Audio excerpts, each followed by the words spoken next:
good to go. Yeah, it is. I don't know what it's doing. Yeah.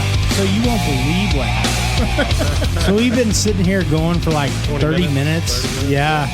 Yeah, just having the time of our life, covering some really saucy shit, man. You know, like some good World stuff. Problems. And then we looked up and we're not recording. Not recording at all. Like we were, I swear to God, we were 10 minutes into this and not recording. It's like definitely a first. Well, aren't you glad you found out at 10 minutes? I know, right? Could you imagine how that would have This guy over here is like, whoa, why are you looking at that screen for? Pull up the other stuff. So what I was saying before, is I've had many experiences sitting here on a podcast with my patients. That's exactly what you were saying. You corrected yourself this time. Patients, plural. Yeah. Patients. Patients. Okay. Yeah, mostly Fire Bro and Savage Bro. Yeah. Well, we had this whole bit leading into it because, you know, we have the heavy metal intro and bumper music there, but it's ruined. So introduce yourself again. I know. Yesterday, right now we actually have another patient of mine. We got a new And guest. so this is super strange because the moment I met her, it's been interesting. Oh, no.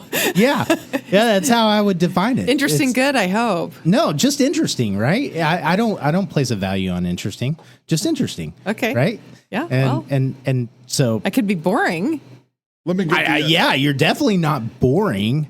I would definitely say that you're not boring. Actually, so I grew up part-time in Utah, and they always used to say special. And the joke was I'd rather be dead than special. So I guess I'd rather be interesting than special or boring. Nice. All right. Well, interesting is special. Joining us today on our podcast from our 2-week hiatus from Scorched Earth USA. Let me get all that out again. Welcome back. Shari Guess from the Heavily Metaled podcast. Yes. And it's a podcast bringing public awareness to metal sensitivity reactions to medical and dental hardware. Sensitivity. What did I say? I don't know. I can't repeat it. You did a twist of a word there. I did a Heath. Yeah. That's impressive. Sensitivity. Okay. I think that's what you said. We'll catch it on the flip side then. Let me make sure this is still recording. Now that's all we're going to be worried about. No, but you have a super interesting story, Shari. Absolutely. Yeah. And so what's been surprising has been the degree with which you've gained publicity by sharing that story, because obviously many other people out there relate. Well, they don't know they relate, but they're about to. Yeah. For good or bad. I mean, I remember one visit we were talking and you showed me, and there were like 600 people that clued into 600,000. Yes. Holy cow. Yeah. That clued into one of your videos and, you know, well, tell me about that. Yeah. So why? Okay. Why? So we haven't even talked about the allergy yet, but the video. Start your story again before we get too far ahead. Yeah, I'll start the story and then I'll tell you about the fluke post that blew up the internet. I have the fortunate and unfortunate occurrence to have experienced a bunch of orthopedic surgeries with a bunch of metal hardware implanted, to which we found out after I became bedridden from being fully active, thin, healthy, beautiful, traveling the world, to not being able to walk 5 feet with 35 plus specialties. Now, see, you're contagious. It started with him. He came in here and I'm not even drinking. But 35 specialists, because my whole immune system blew up and nobody could figure out what was wrong, because the classic metal allergy patient has normal test, normal test, normal test. And so they think it's all in your head. But I wound up being firmly allergic to my metal orthopedic hardware. Then taking it beyond that, finding out not only was I allergic to my metal orthopedic hardware, I was allergic to nickel, which 15% of the U.S. worldwide population is allergic to nickel. But it's in the diet. It's in the diet. It's in the environment and all the things. And then we'll talk about the other allergy later, because I have two double whammies. But the post that blew up the internet, I have this, I have social media, all the pages, because I decided to become an advocate. There's nobody else talking about this on an international forum. Metal allergies and hypersensitivity in the medical community is huge. Yeah. But the post that blew up the internet was I made just a fluke post. You can be allergic to your stainless steel water bottle. And literally, I was excited when it passed 5,000 people, and then 10,000 people, and then 100,000 people, and it just kept going. Interesting. That's somewhat alarming because there's an advocacy to move to stainless steel water bottles to get rid of plastic and plastic waste and the environmental movements on board, like go back to stainless steel. So you would suggest not such a good idea. Well, it's a fine idea if you're not allergic to metal.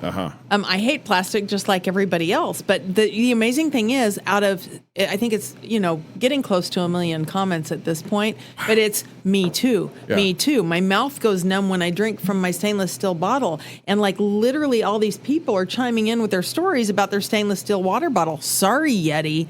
You better come up with a glass lined bottle. So are these like microscopic metal atoms that are leaking out and into your system? Yes, and it depends. So stainless steel is always alloyed with other metals, but the thing is, if you're not sensitive to nickel, it probably makes no difference in the scheme of things. If you think of it like a bucket, right? If the bucket's full or the bucket's empty.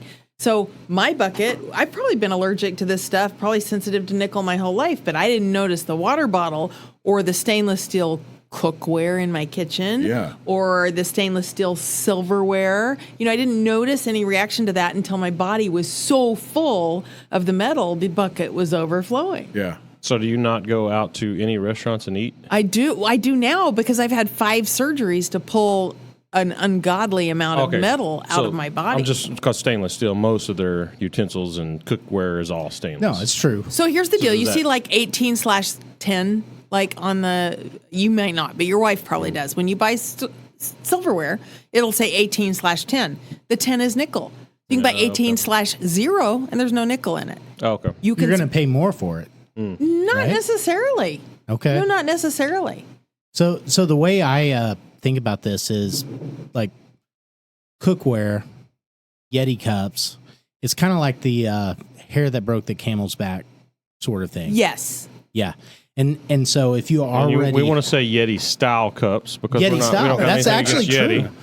Because yeah. Stanley has been making thermoses Stanley. since I was a baby. So but weren't those originally glass lined, like enameled? I think so. Yeah. And the old coffee. I know the outside was glass lined. It's enameled. I don't think so, bro. Well, and then I got all metal. the trolls that are like, well, plastic's horrible. And it's like, yeah, plastic's horrible. So you have to pick the lesser of two evils, right? So now I go to glass. Yeah. But lesser of 3, right? Let me show you something cool. Okay. So your listeners don't have a video. That was the tendon anchor in my shoulder. Oh. That's pure inert titanium. Does that look pure and inert to you? Not in that picture, no. So she's showing us a picture of her anchor, and it's definitely weathered. Yeah, which it's not supposed Right? to. So what they I'm switch sure that out with? I mean, if it's you can have titanium. Titanium.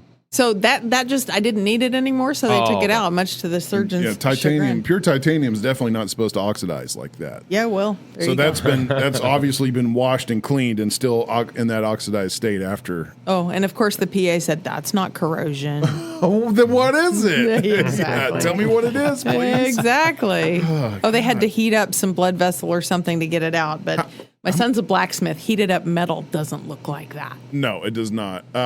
How many surgeries did you say you had to It's like have? 32.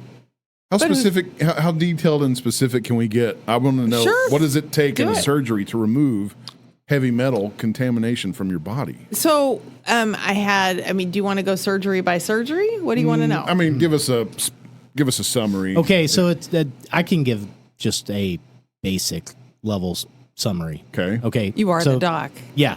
So okay. So part of this is because I'm not a typical doc, but this is interesting because you have a surgery that corrects a problem. Okay. That I needed. Yeah, I needed every surgery I had. Yeah, exactly. And then you end up with this syndrome, okay, of unknown cause, but at some point, and this is really interesting, at some point you determine, and I say you, okay, maybe the medical community, but mostly you determine that it's the hardware that's making you sick. And so every single surgery after that, you're fighting an uphill battle to where you're convincing some medical professional that they need to do another surgery to remove said hardware. Okay, so there's like an extra element to this that's significant. It's not like put hardware in and it's normal case to go in and take hardware out. It's not. Yeah, well, and I just did it really interesting a podcast episode for my podcast with a surgeon, and he said, here's the thing: surgeons have this God complex. An average surgeon can put hardware in. Only a good surgeon can take hardware out, and you should never go to a surgeon that is not capable of taking out what they put in. Yeah. Okay. You should always have a plan for that. And there's it's a really interesting thing because doctors aren't taught about metal allergies in medical school. We're not talking heavy metal toxicity. We're talking allergy. Yeah. Completely different. There are patients who are allergic to metal who are also toxic in those metals. I wasn't toxic. I was allergic. Yeah. Totally different. And, the goal of my podcast is to change the medical narrative on metal allergies. But doctors, even amongst their peers, I know doctors that have their own metal allergies or have kids with metal allergies, and they get no respect in the profession with their peers because there aren't enough clinical studies. There's starting to be more. But the 15% of the worldwide population plus is allergic to nickel. That's just nickel. There are titanium allergies. There are allergies to mercury. There are allergies to aluminum. A lot of these patients are cross-reactive. And there's an MRI contrast. Gadolinium, that's a metal agent. And it's crickets. What about, literally? We're exposed to other things through drinking water. Copper, galvanized metals. Yes. I'm sure nickel is in some of those pipes too. And shower water. Yeah. And So it's not just from medical procedures. Correct. It's in the water supply. Well, and you guys deal with food a lot. It can be from food alone. I was almost through my journey when I learned that every single thing practically that I was eating was contributing to my chronic pain. And doctors would be like, "Oh no, that's not going to make a difference," or "Your skillet, the stainless steel, isn't going to make a difference," or "Your Berkey water filter isn't going to make a difference." Oh yes, it did. Yeah. Oh yes, it I'm did. afraid to ask this question. Do it. Iron skillet. Cast iron is careful. No. Just saying. Cast iron is fine. Cast iron is a-okay. Well, your body naturally processes iron. It needs it as a mineral, basically, right? Yeah, it's a form of non-heme iron. Okay. I remember taking, as a kid, doing science experiments and taking like a bag of cereal, which we don't condone eating. Right? I mean, but we do eat it, but we don't condone it. But anyways, like taking a magnet, shaking the bag of cereal, taking the magnet, holding it at the bottom of the bag, and then you dump the cereal out, and you've got a little some puff of iron that's left over in there. I don't know if it's... I've never done that. Are you serious? No, really? Seriously. I don't know if it's from the processing, from the grinding process during manufacturing, or if it's iron that's actually included in there for your own. I will body's say needs. this. So Savage Bro earlier today had some Reese's Pieces cereal. I did. It's the best. So and he good. laid one out here in the in the Animal Got a Shack. whiff of it. Did it smell irony? No, I could definitely smell the Reese's Pieces though. Yeah, I could definitely smell it. I think that's called super you're smelling strange. the diabetes. Could be. Could be that. Yeah. Oh man, I love Lucky Charms. I'm not a big cereal person, but I You love gotta those little avoid the shit. marshmallows. You gotta avoid the shit. Oh, I do. I haven't had one. yeah. in You can forever. have it as a treat occasionally. I What's think now they occasionally? sell the charms by themselves without the Lucky. Oh my gosh. Yep. They just sell the Same charms. way with the Just the marshmallows? That is awful. Same way with It's the awful. crunch berries. No, you can right? buy a box full of just the berries and Okay. crunch berries. I love, Yeah, so I love what the is Reese's cereal. what does Yeah, me now too. and then mean? I've I'd grappled say with this. We have not bought cereal more than like once every 6 months. Well, just wait. Your kid's too young for it, but I it'll know. happen. We're not. Just don't do We're going it. to keep her away from. All Yeah. the processed stuff as best we can. Pop-Tart, cereal, all the shit we were raised on. Yeah. Yeah, It's that's easy the to say goal. that. I mean, I hate to say it. If you went to Doc's house, you looked in the pantry. Oh yeah. Yeah. There's like the bottom shelf full Yeah. of What cereal. was he just telling us he was eating before we came? He came here. It was something with sugar. What did I say? What the hell What was did I that? say? Anyways, I back don't to know. it. I love. Well, let me just interject though. I love a good frosted Pop-Tart. I do cannot too. have a frosted Pop-Tart anymore. You want to know why? It has nothing to do with nickel. It has to do with that other unnamed food allergy that I have. Two tick bites in 2019 made me allergic to all red meat. It's not just all red meat. It's anything from a mammal, which means dairy, which means gelatin, which means collagen, and Pop-Tarts that are frosted have gelatin in them. I mean, you're better for it. No. She can't eat red meat. No, I know, but no, can you're eat better some for red avoiding meat. the Pop-Tart. You eat emu. Yeah. I can eat emu. I can eat ostrich and duck bacon. Yeah. Duck bacon. Yeah, we What's kind it- of touched on this. What's it when you say I can't? What's it do to you if you eat a steak? Do you really want to know? Sure. I would need to use a bidet very often. Oh, yes, you are a fellow bidet user. I So am a fellow bidet I am the user. only one at this table now that I I does don't not know have a how, bidet. man. Oh, what's wrong with you? Well, I've got to go tough. for a trial on one of y'all's. No, Yeah. but I mean, You don't need to just go do it. so Just much go for get it. chronic constipation. But seriously, I had a barbecue. I'm a huge meat eater. We raised sheep. I've got a freezer full of venison and lamb and like all the things at home. I have this big barbecue, sausage and barbecue brisket. And literally had my favorite musical artist ever came and played a concert at my house. And I woke up, he spent the night at my house with his son. I woke up at 4 a.m., literally 50 bowel movements. I'm not kidding you, Oh in the my next God. 6 hours. So where were you when you ended up with this tick bite? Yeah. My home. So you 5 seen miles away. So not on a hike out in the 5 wilderness? miles just- away. So you seen said Wow. ticks and pulled them off and then Two ticks the size of the head of a pin. right. Yeah. 2 weeks later, can't eat 2 meat. weeks. Don't they have the telltale like white splotch on their back? They or were something? too little. Yeah. These were baby Couldn't even tell. ticks. Didn't Couldn't see even tell. Yeah, so that was supposedly Lyme tick, No. right? They call The it white the Lone spot. Star. No, any tick, it's called the Lone Star tick. Any tick can spread Lyme, and Lyme is all over Texas. But Yeah. so alpha gal is the red meat allergy. Huh. The CDC came out this week and said up to 450,000 people in America could have alpha gal, and doctors don't know anything about it. So alpha gal is the Lone Star disease. Yeah, it's the red meat allergy. So how do you know if you have alpha gal? Oh, doc, it's tricky. So it's like the metal allergy, which we'll come back to. It's a delayed hypersensitivity reaction. So somebody eats red meat or dairy or whatever. To be technical, it's a sugar galactose molecule in an alpha-1,3 linkage. So that's what that is. It injects it into you, and all of a sudden your body builds an antibody I'm against glad it. these two are So not. in their what do head you with what do the, you like, what do you yes. mean by delayed hypersensitivity? So somebody will have a reaction? steak for dinner Yeah. and wake up at 3 a.m. with anaphylaxis. And Okay. much of the cases are anaphylactic. Meaning that I'm not. It's not necessarily that you eat something and you have an immediate reaction. don't. So therefore, you can't connect your reaction to Yeah. whatever you had. Yeah. Until it happens over and over. Yeah. Yeah, and I didn't know. So what I knew about alpha gal is that most people that had it had anaphylaxis, which is their throat closing when they wake up in the middle of the night, or 6 hours later. terrifying, yeah. I didn't have that. Yeah, that would be super terrifying because it's in everything. Like magnesium stearate's in every pill, gelatin capsules. You go to get a prescription for an antibiotic, but I didn't have that. I just had diarrhea yeah. and heartburn and like on the toilet for the rest of my life. But yeah, sure enough. And I can tell when I have my medicine made and they accidentally make it with a gelatin capsule. Yeah. That gelatin capsule is enough to do it. Set you off. Yep. It's ridiculous. So you Gotta have be to super tell you have careful. to tell your doctor to prescribe certain. How would Yeah. you take Pills now? You'd have to just take powder medications, I guess. No, we have to send them to Rest. a very specific pharmacy. Actually, if you can open the capsule, you can put it in a veggie cap yourself. okay. But I have it compounded. But I mean, it's in everything. Like magnesium stearate's in almost every pill. What is magnesium stearate? It's a binder. It's like okay, just something they use in a prescription pill. Yeah. And it's from a mammal. But I mean, you think about, so like it goes to like heart valves Yeah. are made from pigs, True. right? I mean, there's all kinds of stuff in medicine. So if you were to have a heart valve replacement with a Oh. pig valve, it would.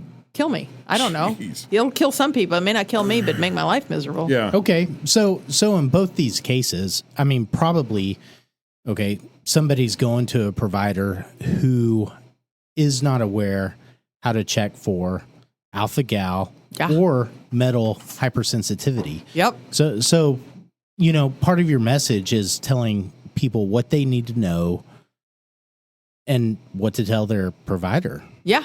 right? So, Right, that was my question, was because you said it was about 2 weeks after you Yep. pulled the ticks off. yep. So how did you was Doc the one that prescribed this? Nope. Nope. Okay. So actually, I was already working with somebody because I was still bedridden at this point, and literally everything I tried to do to help myself was, it was coconut oil and collagen, and I was actually taking a bovine immunoglobulin that you mix in water, and everything I took was just like causing this massive, massive pain. And she said, I wonder if you have alpha-gal. And I said, I didn't think you could have alpha-gal if you didn't have anaphylaxis. And she said, oh, yes, you can. So I literally just tried this experiment and took everything out that was sourced from a mammal, and all the problems that weren't related to the metal, all the problems went away overnight. So they don't have a test? They do have a test. So it's only... Well, and now there's new tests. This article that came out this week said there's new labs testing, but it used to be Vericor Eurofins. It was one test. You could get it through Quest Labs, and it's called the Alpha-Gal panel. LabCorp didn't test for it, and strangely enough, Doc's going to laugh because I am just a freak. My test is actually negative for it. I have an antibody negative variant. And they do exist out there, but literally it's like a light switch. If I eat anything from a mammal, I have all the symptoms. If I take it out, I don't. Jeez. But, I can, because I know my body, I know why that is. I don't test for immunoglobulins on any food allergy test. Yeah. I have really low immunoglobulins, so I don't register what other people register. So that is my own self-formed hypothesis on why I didn't test positive, but it only came on after those 2 tick bites, and I absolutely have it. Wow. Mm. Yeah. So you did a test.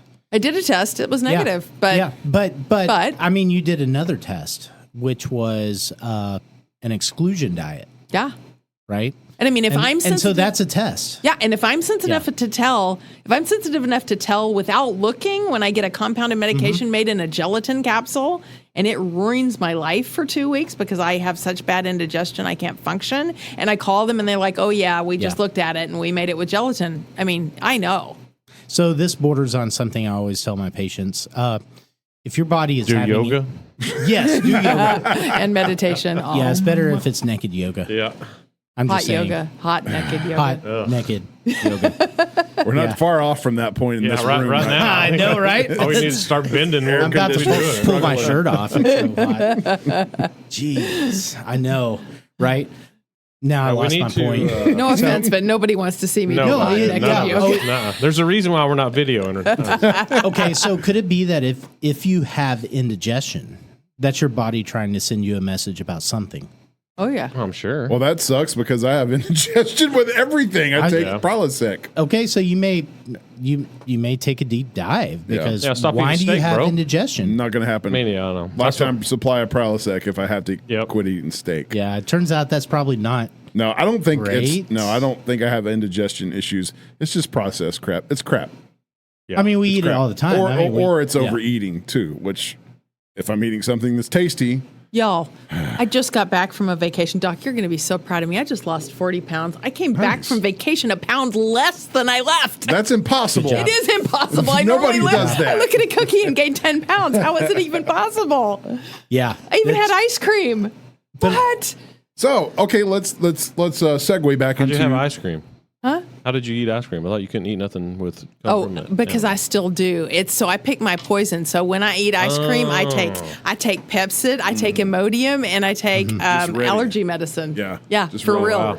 How do you live without ice cream and cheese? Like cheese, I cannot live without cheese. I could live without ice cream. I could probably live without cheese, but red meat, shoot me. I don't know. Cheese is pretty good. Yeah, especially I love me some cheese, but if you had a T-bone in front of you or a block of cheese, which one you going to pick? I'm going to bring y'all some emu steak and duck bacon. Dude, we're game. Change your life. It will change your life. But that borders on another facet.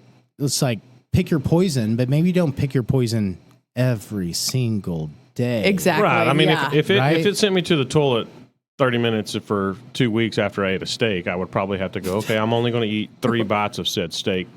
Right. So let's segue back in. Certain amount of times on the day. Let's segue back into, because your vacation, I just got back from vacation too, and it was along the Gulf Coast, so I ate nothing but seafood. Oh, nice. So I was curious about your metal allergy. Well, seafood, especially shellfish, is commonly known to carry mercury. Gout. Oh, and nickel. Shellfish. I'm a huge, so this is a funny story. I love crab. I am a crab person. I went to South Padre Island, I don't know, it was 10 years ago. I swear I ate 5 pounds of crab. No joke. It was like all you can eat crab night at Louis' backyard. And I totally partook. And then we went across the border to Matamoros to go shopping in Mexico. I literally got crazy sick like 3 hours after. You don't want to do that. I thought no, you don't want to do that. I wound up in the hospital at Brownsville. That's a whole other story. Yeah. But we thought it was shellfish poisoning. It wasn't shellfish poisoning. It was the nickel allergy. and it was insane. Was this before you knew you had the allergy? Before I knew. Okay. Yeah. Wow. Yeah, before I knew. And now that I know, I can go back and connect all the dots. But like just like for your listeners, so talking about the food aspects of nickel. So I'm like sitting there bedridden, can't walk 5 feet, meet doc, trying to just get better from 35 specialists. And everybody thinks it's psychosomatic because at this point, you're like, are you newly his patient? Newly his patient, and I'm just starting to get better. Like, I think I knew you before right when I was starting to have my pelvis fused, right? Right. So didn't even have the diagnosis. At that point, I only had a diagnosis of Lyme disease, which I did have. Okay. I had Lyme disease because it comes with this allergy. Yeah. Not I think you always. were starting to have hardware removed. I was starting to have no, not yet. I don't think. Yeah. Was I?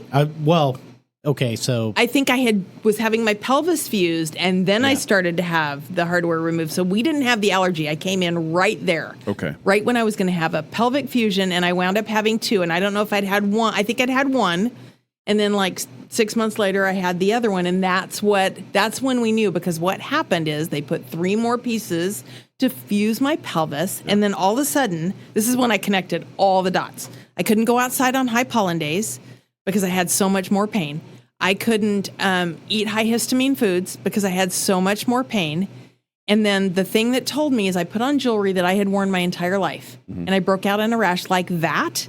And the minute I put on the jewelry, I had a metal taste in my mouth. And I was like, pollen. Is this like sterling silver jewelry? No, well, it was like cheaper jewelry. Yeah. It had some nickel in it. Okay. But it was like, I just went histamine, pollen, pain. Histamine equals pain. What's changed? More metal. Yeah. And I'm like, oh my God. And then I thought about the jewelry allergy, right? I was going into medical school when I got sick. You didn't know that.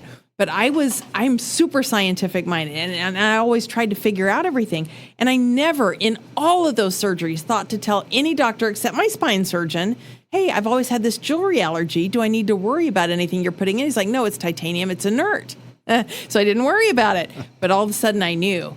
And then literally the short version of the story is I went to a doctor who was an internal medicine doc, fellowship trained in allergy, immunology, and rheumatology. I said, here's my symptoms, blah, blah, blah, blah, blah. She said, don't know what it is. You're going to have to live with it. You don't have any symptoms of a metal allergy. I had taken a test requisition to her to ask her to test. It's called a blood lymphocyte transformation test for a metal allergy.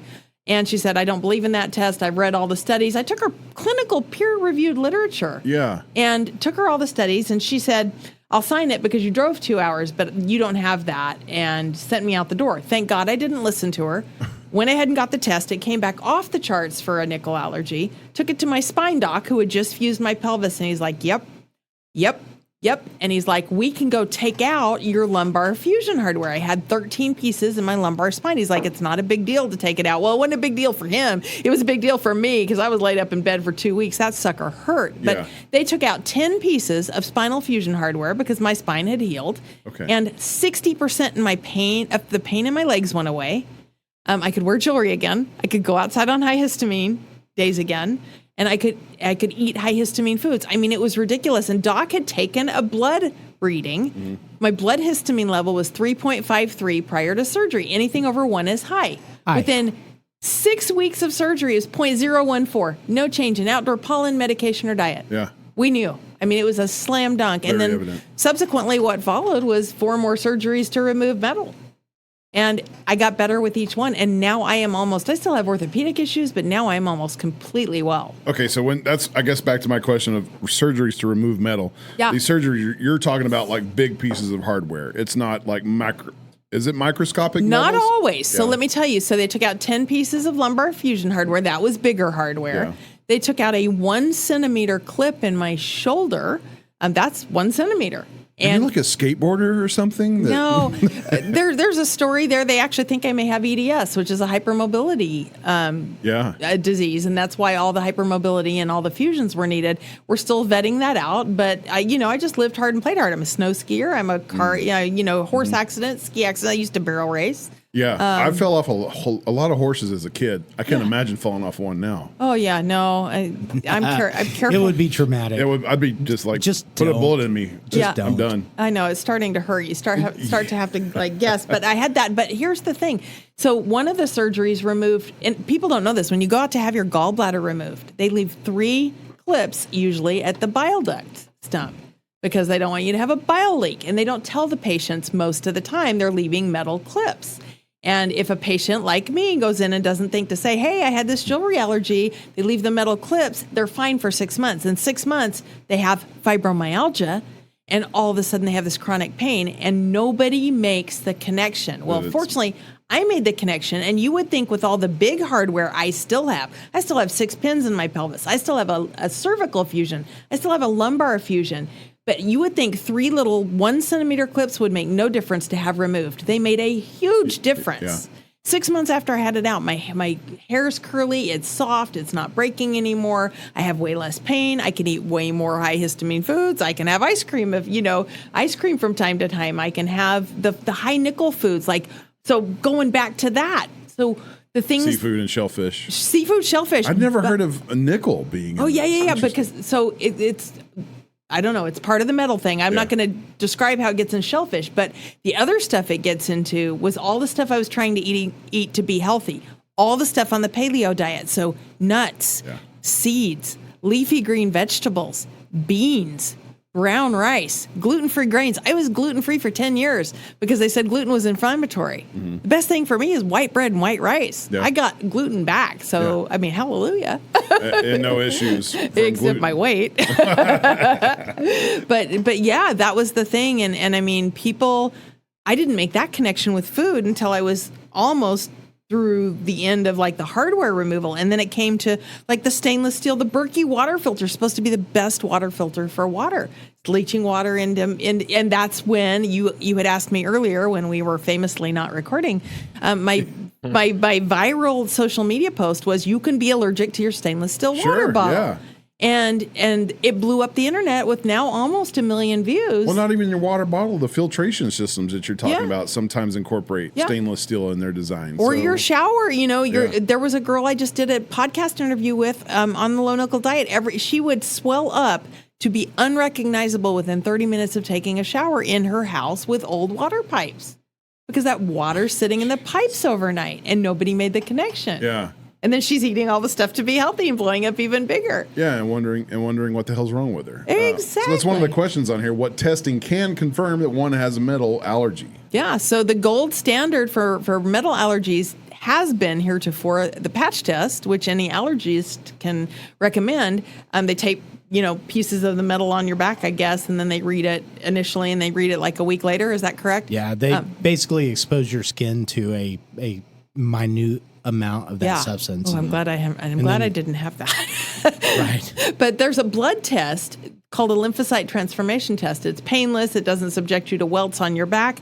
The thing that makes that superior over a patch test is that the Mayo Clinic did experiments with titanium allergies over decades and tested tens of thousands of patients and never had one positive titanium test. But they come back positive on lymphocyte transformation tests all the time. And basically what they do is they take the blood and they expose it to the metal in a Petri dish. Mm-hmm. And then they watch for 5 days and they watch for the lymphocytes to form into lymphoblasts. Is that correct? Mm-hmm. And then they're able to detect the immune reaction. Okay. So they verify it with the cell replication and they look at the morphology under a microscope, and it's like a slam dunk. So absolutely, especially in your case, one can be allergic to titanium. I'm not allergic to titanium, but here's the thing about titanium that patients don't know.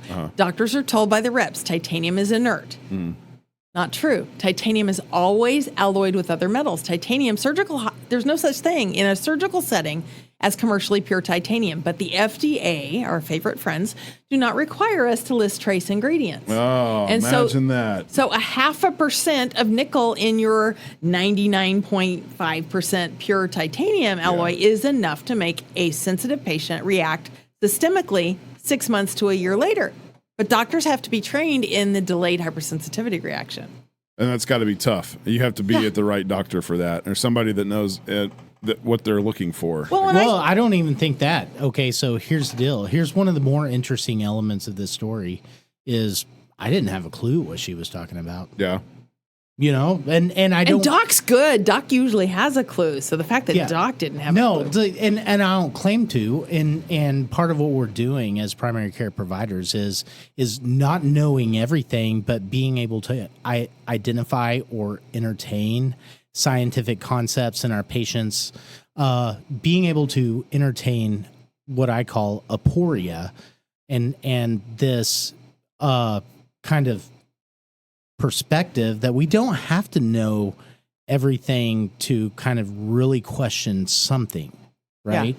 Yeah. And so I believe, if I recall, like whenever you would come to me, you would come with elevated histamine levels, right? Yeah. And that was enough to say, okay, something's going on. Mm-hmm. I don't know what's going on, but something is. And then you further justified the lymphocyte test and then that's sort of like, okay, well, I need to look into this and gave me the comfort to like further research this. But how does somebody who is seeing some other primary care provider broach this like murky territory? I laugh. Question. Yeah, fire your doctor and find a new one. Find a doc faculty. So sorry. No, it is, the thing is I got really super lucky with my docs. I know what kind of docs to look for because I have that scientific mind. Not everybody has that. And I got really lucky. Like literally the first time I went to my spine surgeon, he was like, yeah, let's get that hardware out of there. The first time I went to a robotic surgeon's like, hey, I want to lose these gallbladder clips. Yeah, let's get that out of there. Yeah. It was a little bit of a harder sell for my shoulder surgeon, who I don't think believes me to this minute that the tendon anchor that you saw that was corroded and pitted that he said was commercially pure titanium. It had rust on it, for crying out loud. Yeah. And 9 years of pain went away the minute he took it out of my body. But I got really lucky with doctors. I thought until recently that it was kind of standard that if you go to your doctor and say, hey, remove this foreign body from me, that they would do that. They don't. So that's the reason I have the Heavily Meddled podcast. The goal is to change the medical narrative on metal allergies, because doctors only know what they're taught in school and taught by the reps, which is a type 1 allergy. It's a contact allergy, and it shows a little bit of a reaction on the skin. This is none of that. So we literally have to go back and reinvent the wheel and educate doctors. And the biggest thing that patients can do is first educate themselves. Because if you can educate yourself, then you have a chance of educating your doctor, but you have to walk them through it. They don't have the time. They have good intentions, most of them, the ones that don't have the God complex, but they get a 15-minute office visit. Yeah. They don't have time to research when they're seeing, 50 patients a day. Isn't it 50 in a conventional model minimum? Yeah, actually, I was never to that point, but I lost my mind before I got to that point. Yeah. So, yeah, but still, even at 30 patients a day, you're not digging into the literature. Yeah. So, and I would say, you don't waste your time with a doctor who's totally closed-minded. I got really lucky in that I found communities on social media for the low nickel diet, for surgical clips, for medical device problem issues. And there's a great documentary, I don't know if you've seen it, called The Bleeding Edge on Netflix. Have you seen it? No, I have not. Oh, you guys. It's about the, it goes into the FDA and the CDC and metal allergies, but it was about the Essure contraceptive device, the metal Essure device that's now off the market. And boy, oh boy, there are some stories there. And like even into, it shows up in places you wouldn't even expect, like breast implants. Mm-hmm. Silicone breast implants have metal impurities in them. Say what? Say what? How? Yeah, there's metal impurities, and they leach into the patients and make them chronically I just had ill. a patient who got her implants out. Yeah, and yeah, we'll see. She just got them out. My next podcast episode on breast implant illness comes out Wednesday. Okay, good to know. Okay, let's stop there so you can tell everybody where to find your podcast and all your social stuff. We'll wrap up with that too. Okay. But right here in the middle of it, let's let them know. Oh, yeah. So heavilymetalled.com, wow, boy, am I going to have You're to not spell? even drinking. I'm not. I'm sober. METALLED, so metalled with 2 L's, but heavilymetalled.com. And we have really cool things there. We'll talk about them at the end. Okay, nice. Right on. Well, that's where you find it. So, God, terrible There's day a lot for of breast stuff implants. There. Yeah. Man, we're a lot of stuff there. So very passionate subject on this show. Yeah, one idea I try to encapsulate as we talk is this idea that not talk on this episode, but as you and I talk, give him that Shari. Help me. Oh, you need some new riff? Yeah, I would love some new riff. I was trying not to interrupt you. I was trying to be covert here. ABV. Pretty good bourbon. Is that a Kentucky? What do I got over here that I'm not Kentucky drinking? straight Legend. bourbon. Oh, and I met a guy. Yeah, would you like some? Oh, That's wait. wine, and we can't. I met have a it. guy from Mark. I want to say Markers now, thanks to you. Maker's Mark. Markers. While on vacation, he worked for Maker's Mark in the warehouse. Where was your Pretty cool.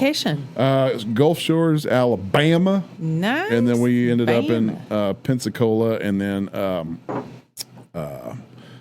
in between Pensacola and Panama City in nice. Florida. My first time to Florida.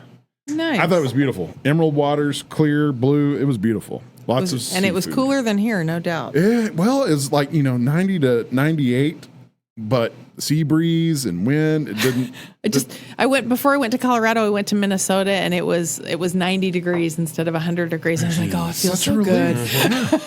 Even 5 It's like degrees. 105 out there right now. It's just stupid right It was now. 109. I don't know who you're talking. when you got here, Yeah. but it's 7:00 at night. And so. no rain in the forecast. We hadn't had rain in probably a month now. I mean, everything is dead. Yeah, good month. I think even the grasshoppers are dead now No, because they have there's nothing no- else to eat. There's No, a they're million good. of them. We walked. Y'all, Yeah, it was they're good. 79 degrees in Evergreen, Colorado yesterday. That's, Yeah, my sister is in New Mexico. I and, wore a jacket. close to Taos or Red River, and she's sending like videos, and they're all in jackets, and you can see their breath early in the I morning. know I had goosebumps. I filmed my goosebumps. see, Heath and I are just wasting away in the heat down here. It's not. I'm been back good. here with you. Yeah, Yeah. Let's all go to the mountains as soon as possible. I'm all for I'm it. going to the to. Caribbean in next week. Oh, nice. Where? Cozumel, Rotan, Okay. and some industrial port somewhere that I don't even know why it's on the Yeah, it's going to be itinerary. great. Nice. Very nice. So, okay, so toxins. Okay, a lot of times it's not one specific toxin, or it is one specific toxin, but that takes the bulk of the reaction. But it's a collection of toxins. It's a buildup.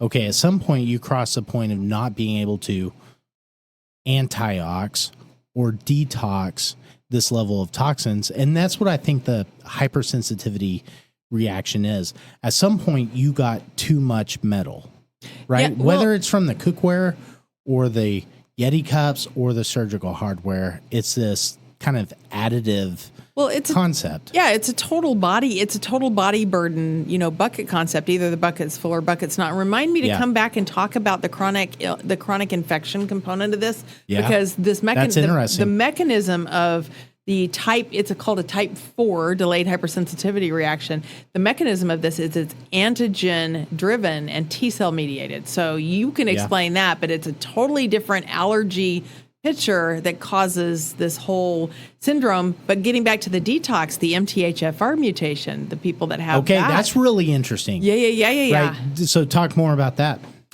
Or I can. Yeah, Either you way. go ahead. Yeah. So I have one. I'm a heterozygous, MTHFR C677T, but it's a detox gene. Turns out I have an employee that's homo. Nice. Yeah, homo. It's not you. Zygous. It's not you. Homozygous. Homozygous detoxer. Okay, what is homozygous? Or not detoxer, I'll as bite. it were. Yeah, MTHFR. Okay, so probably work. Yes, this is stuff I talk it is about what every it day, sounds yeah. like it spells. So I find that it's hard to talk about this with patients, and I try to because we check it, and it's like, what does it mean? Okay, so MTHFR is Yeah, I think we're all sitting here hoping you'll tell us what. the yeah hell you're talking about. MTHFR. So basically, it's a mother effort. mother effer. Yeah, for it's a mother real. effer, and It that's is. what we refer to. Like whenever I talk about this with patients, we call it the mother effer gene, and basically it encodes a biochemical step that's required to form antioxidants. Okay, or better yet, to take the nutrients that you take into your body and allow those to be used for biochemical processes. And if this gene is defunct, what is that? It's not me. It's the Roomba. Is it the Roomba? It is. They all look at me. It's not She's me. pissed off about something. I don't know what's going on with the room. So if I were to super dumb it down, I would say this is a gene. Probably all that robotic talk docs talk. Yeah. talking Yeah, to that's it or probably something. is. That's probably what it is. Meet George Jetson. Yep. Sorry. Hey, didn't they have a Roomba? I don't. They had Yeah, something. they had a- who was the full- robot? Who yeah, was that it was robot? Rosie. Rosie. Yeah, it was Rosie. Rosie. She did everything. I wish I had a Rosie. But Yeah. to dumb it We don't down, comment basically on this that. Yeah. gene encodes something that's important. And if you miss one copy of this gene and you gain enough burden or toxin burden, then you're not going to be able to detox that burden. If you have 2 copies, then Then you're even more screwed. yeah, even more screwed. Yeah, for real. And you have to be cognizant of that. How do you become cognizant of that? You get sick. Yeah, Yeah, you get sick and hope you're you like- have a good doctor that can diagnose that. For real. Yeah. And it's not as easy. Like the conversation is not as easy as, well, you got this gene. It's problematic. Yeah. And so you should stop doing this one thing that makes this problematic. It's no. You don't detox nickel well. You don't detox anesthesia well. You don't detox, You don't detox Novocaine from the everything dentist well. well. stress. You don't detox stress well. So in your case, what happens when you become so when you can't detox metal and you become so, I guess, toxic to the point where you're sick? I was bedridden Yeah. for years. Could not walk 5 feet. Could not sit. Could not stand.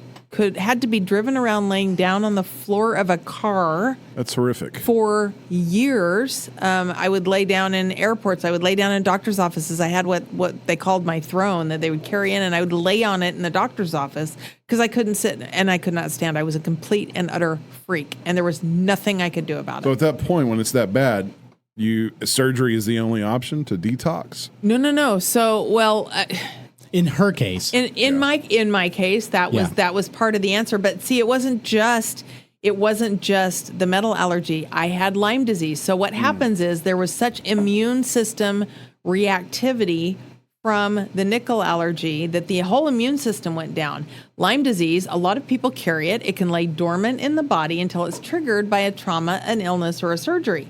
So when the immune system went down, all of a sudden I have active Lyme disease from tick bites probably 20 years ago. Wow.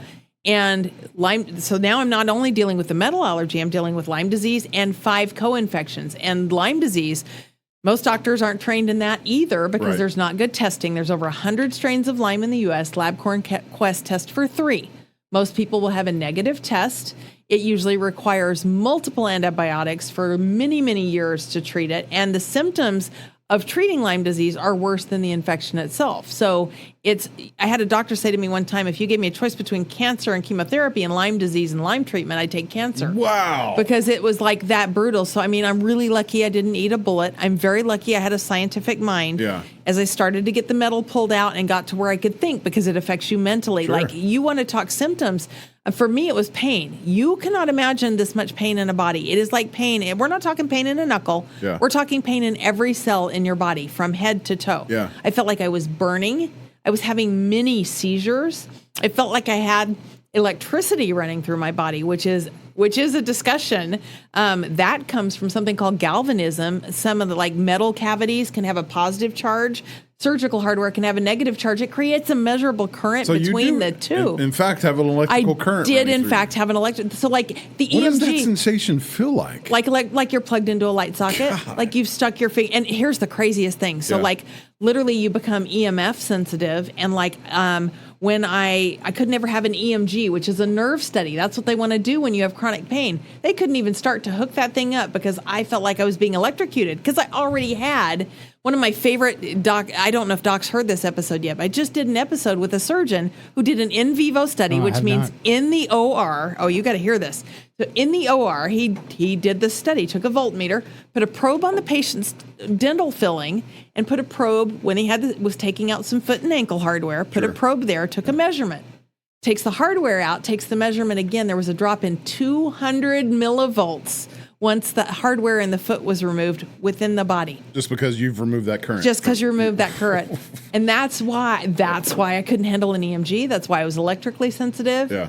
I called it surging. I didn't know what else to call it. But when we figured out the metal component, it was just like all the things that made everybody, including myself, think I was a freak. Yeah. Was just like bing, bing, bing. I mean, it just tick, tick, tick, all the boxes. Here's what's interesting to me is that, like, you remove the metal hardware, okay, and it treats the Lyme disease. Kind of.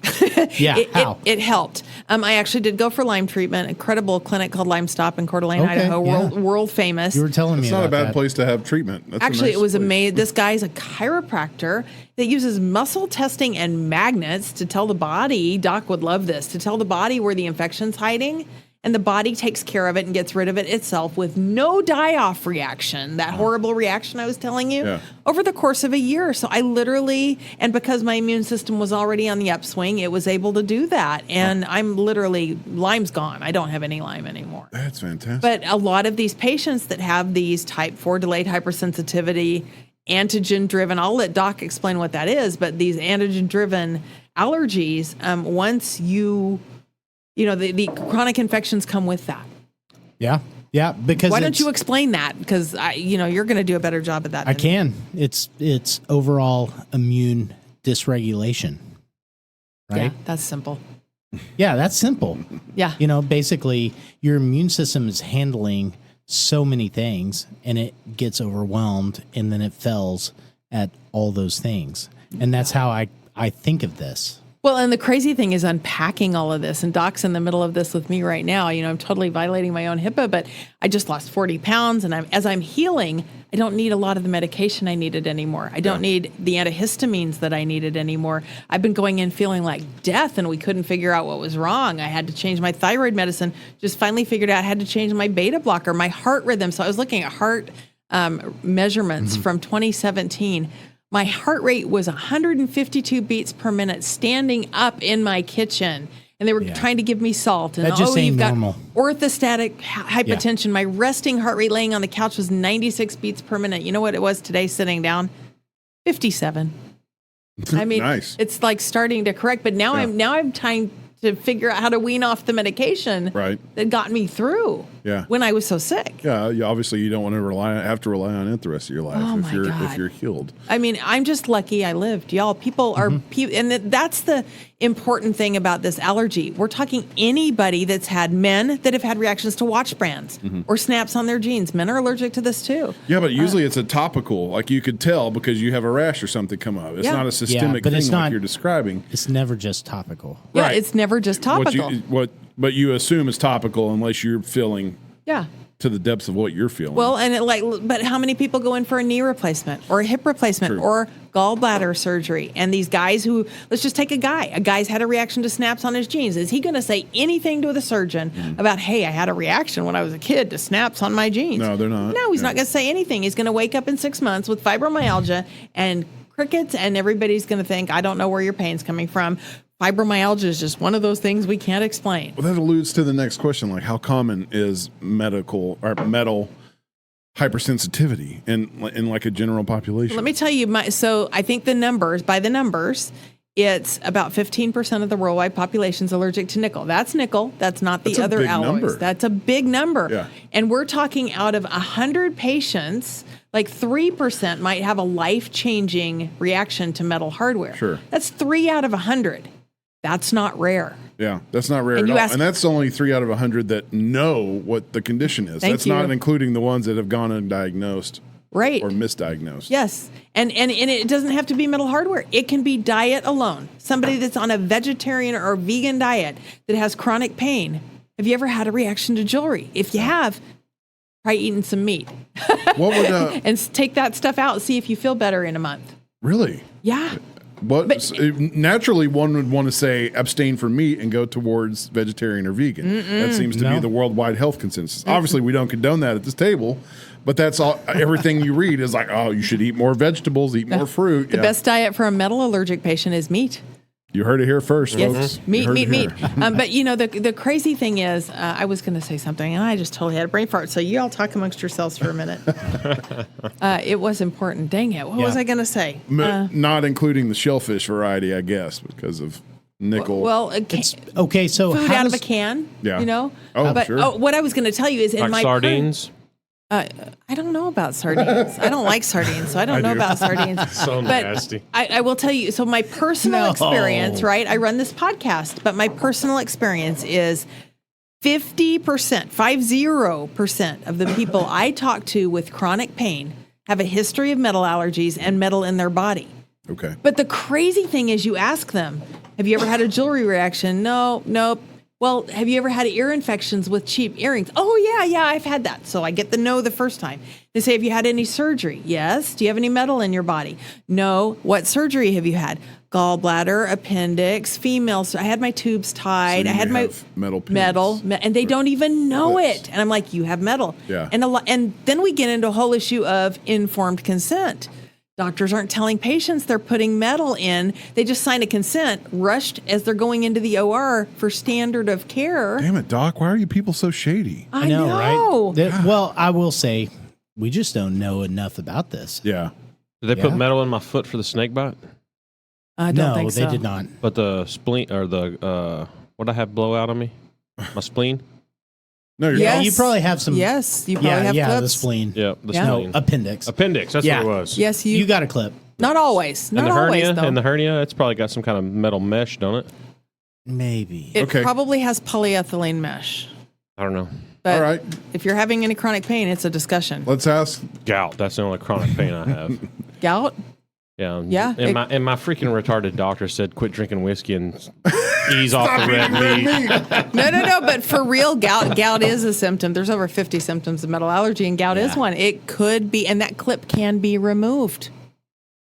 And the amazing thing is when these patients go in, like take somebody that just has gallbladder clips. Yeah. Like I have 2 patients that I did for my podcast that almost died from this. They go have those removed, and most doctors will say they can't be, by the way. They can. Yeah. You just got to find the right surgeon. They have those removed, and every symptom goes away the minute they wake up. Incredible. So let's. So I'm guessing they make some other type of clips, plastic or... They make vinyl. They are okay. they're vinyl and plastic clips, but I will point But out they can be removed without replacing the clip. yeah. Right, but can you go into said surgery and go, bro, put vinyl clips instead of metal clips? You can go in and say, bro, no foreign bodies, no clips, because you can have a foreign body reaction that creates the same type of immune response. The body's, so Doc loves this. The body's intelligent. Mm-hmm. The body knows when something's not supposed to be there. So why are we all surprised that the body goes, hey, foreign invader, let's break that shit down and get rid of it? Because it does. And so it's best if they just sew it. They can sew it. They don't have to put a metal clip in. So we got to broach the topic then about vaccines. Okay. Oh, yeah. I mean, for Are we going decades there? now. Are we going there? Hardcore. Yeah, we're All going right. there. Okay, we're going there. We Do have it. to, because the biggest topic of vaccines is aluminum. Yeah. That's included to Aluminum? give you that. Aluminum. Have you done the Aluminum. Have you done the magnet test? Has anybody had a vaccine at this table? Hell no. Good for you. No, I don't know, but a friend of mine who is a pharmacist did the magnet test on his wife. Oh yeah, it stuck. And it was real? Oh yeah. Okay. Yep, he filmed it. I didn't know what to think about I got to it. I didn't approach test it. that with like a bit of skepticism because I most did. No, aluminum is not magnetic. So what in the hell would be causing that reaction? In, whatever they're putting COVID in that's vaccines? trying to kill us. Yeah, well, I'm not debating that for sure, but That me? there's no telling. I hit Yeah, something. It might have been me. Is that Fauci? Probably. Fauci's. That's the government. The government. They're coming to get us. Let's just say we're not Dr. suicidal. We We're broached all that healthy. subject and then Yeah. we're like, shut down. Dr. Fauci's outside. Yeah. Get your China. COVID vaccines, okay? Yeah, but there was thousands of videos of people having a magnetic reaction to I go to whatever- church with him, and he's super conservative, not really a conspiracy theorist. Yeah. Well, that doesn't actually go together. But no, he said he did it to his wife. It absolutely stuck. And he had a friend who was super skeptical, and he stuck it on her. Same thing. Wow. Yeah, it's legit. So, but moving on from COVID, vaccines in general have aluminum in them to give your immune system stimulate it for a response. An adjuvant. Thank you. So there's a whole other thing out there called Asia syndrome, which is autoimmune inflammatory syndrome induced by adjuvants. Do you know about Asia? No. None of us do. Yeah. I won't claim to know everything. Well, so it's basically the same symptom picture as the metal allergy. The immune system just reacts, but it can react to any adjuvant. And so it can be a foreign body, it can be a foreign substance, it can be, whatever. Yeah. So basically, to kind of convey what's happening there is And I don't know where I stand on vaccines.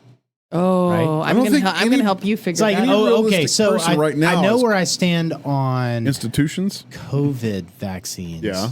Right. That was thankfully because of you. That was a new technology that was rolled out during a pandemic, and that's super sketch. When they're not even considered vaccinations. Okay, so I got period.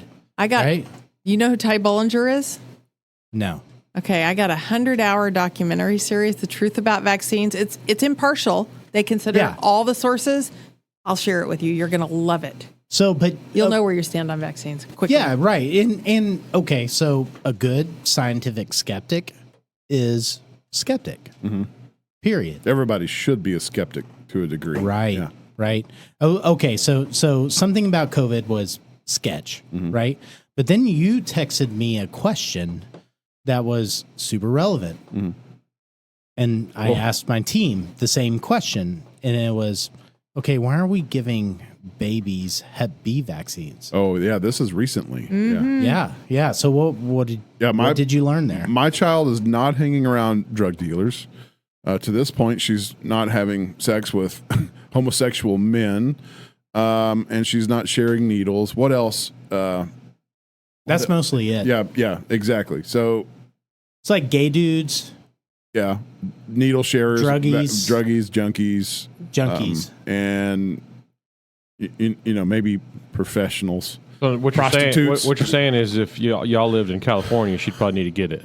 Well, she could be hanging around like medical people, like myself. Okay, that was another argument like me too, and Cora was doctors. Like, and I just heard, but we don't share like. But why does an infant fresh out of the womb, unless the mother, so they test the mother, they do these blood panels on the mothers to see optimally for HIV, right? hepatitis, whatever. And if the mother's positive, then maybe treat the child. Not that mothers don't just pop in who have had no prenatal care, because that happens. Yeah. Right? Yeah, sure. But mostly, like most babies, the mom was tested. Yeah, sure. In an ideal situation, the mom was tested. Right. So the question is why? I thought. Why does hepatitis? Okay, that's a really good question. Right. Well, and I just heard about the tetanus vaccine too. So tetanus is like if you're on a farm and you step on a rusty nail. How many kids in the city are on a farm stepping on rusty nails? I mean, we're on a farm right now. Well, yeah, but I've stepped on plenty of rusty things here. Sliced my hand open plenty of, but I've had my tetanus shots. How many kids are in the city drinking water from rusty pipes? All of them. I don't know. But here again, I think that's the theme is, okay, so we've just kind of gone along for so long, and now we're starting to question, like, okay, what's up with this? Why aren't babies getting Hep B vaccine? Well, have you seen the study on the Amish? Question.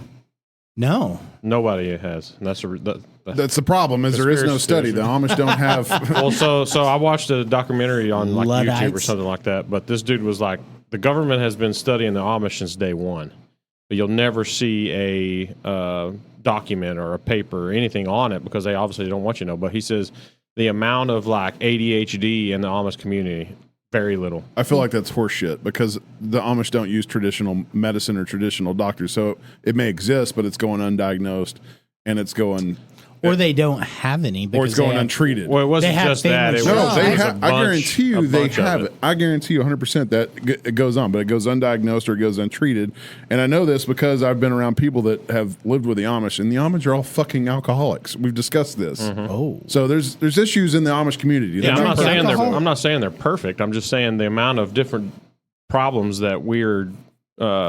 but I'm telling you, they live in the 1800s. Well, there's an interesting thing. It comes back to metals that if, like, I know people that have had nonverbal autistic kids fully vaccinated, and they give them something called TRS, which is a nanozeolite that basically goes in and captures the metals and the toxins and pulls it out, and all of a sudden the kids are becoming verbal again. Yeah. So is this like a chelation agent? No, not exactly. Yeah. Kind of, but not. I mean, don't get me to lie in on that. But not that I know anything about that. But what's it doing? Like, it's what's pulling TRS? it's pulling out the toxins that were given in that came with the vaccines, the adjuvants, and they're becoming verbal. Like all of the symptoms are going away. And like I was listening to this, and I don't have the best memory because I still have metal allergy brain fog. But go into listening about like the polio vaccine. Well, the polio vaccine, the cases of polio, you come to find out the symptoms of polio were similar to symptoms of this other thing. So now they're thinking it was this complete other thing, and the polio vaccine didn't do all the miracles that they said it did. When you actually get into, and they produce the evidence and they produce the facts, and when you actually start listening to that, it's unbelievable. Like the shingles vaccine, I actually had to think about that because nobody wants shingles. I don't vaccine, and I don't flu vaccine. I don't want anything vaccine. Yeah. But shingles is horrible. That's the one thing I absolutely don't want. But you actually look into the shingles vaccine, and I think, like, literally, Doc, in the paperwork, it's less than 10% effective. So So I'm going to inject all of this crap. That's something he and I have talked about. We're talking about my daughter and the vaccines, the schedule of vaccines and everything. And it sucks because the kids almost had to have them to be able to have a functional life, to get through school, get a passport, go to other countries, whatever. I don't know. My son's not vaccinated. He's 21. He can go everywhere. Yeah, why do you have to get vaccination to get through school? I thought the school request. State exemption. You just have to take additional step to. Yeah. It's a paper. It's a piece of paper. It's free. Nobody even asks you a question. There's tons of people that don't vaccinate their kids. But I think it's super relevant now. And I will say, like, post-COVID, I don't have a single kid who's a patient. And yes, I have an atypical clinic or an atypical population of kids. But I don't have a single kid who's on a normal vaccine schedule. And it's not because of anything I've told mom. And how are they doing with their chronic health conditions? Do you see them? I mean, I see them. Would you say that you see them in the same percentage that you Colds, saw ear them infections, in? strep throat, all the normal stuff. Yeah, but the autism and like all the chronic stuff that us anti-vaxxers say comes from the vaccines. Are you seeing those? Are you seeing? I would have to say I have a super small sample size, right? So first of all, but I think what's relevant in that is that mothers are coming to me and they're saying, okay, I'm just not going to do this. Yeah. And that's super interesting. It's like COVID produced a healthy skepticism in the populace. Well, I don't know if COVID and did, I am seeing that. I'm seeing that like 100%. I don't know if COVID did, but the government sure did. Yeah. Good the point. institutions Right? that we Yeah, always talk exactly. about. It's the singularity now between big pharma and the government have become the singularity institution that says you must, you have to, and you must. The insanity Or around else. what was COVID produced a healthy skepticism. And there again, I don't know that we're not in a bubble, that we're not just North Texas and all the mothers in North Texas are like, I'm going to think about this. Red state. I don't think it's, I don't think it is. You have some honestly. people that just go for the status quo and whatever they say they do. Because I have mothers that come to me from other physicians and they're like, I'm one of those people. Bro, why are you singling out the dads, bro? Jeez, I'm one of those people that have asked you the questions it's about. not the dads. Sometimes it's the dads. That's on my daughter's vaccine schedule. And you're like, yeah, does she really need a flu shot? Because kids can get the flu and get over it. What's the other one? RSV? Rotavirus? Yeah. What's the female one? The HPV? Respiratory syncytial virus. I have to correct you. Okay. HPV. That's a nasty vaccine, isn't it? There again, okay, so supposedly, right? You have to look at the data, but supposedly, like, cervical cancer is down. Maybe because of the vaccine, but there again. But what's the trade-off? I don't know. I think that's the answer to the question. Is it's okay to have an I don't know, and to say, okay, fully flesh out. Okay, am I going to get the vaccine or not? Right. But is there like a percentage of tests out there that kids that are not getting all those vaccinations versus kids that do? What's the they're not testing that. They're not going to release that information. Yeah. I don't think you could ever find that data. I don't. That would be. Ty Bollinger might have it. That truth about vaccines, truth about cancer. Same guy. Yeah. That series is amazing. Ted Bollinger. Ty Bollinger. Okay, so here's what's interesting is I know enough now to never recommend for or against a vaccine. You can inform the patient as much as possible and let them make the decision.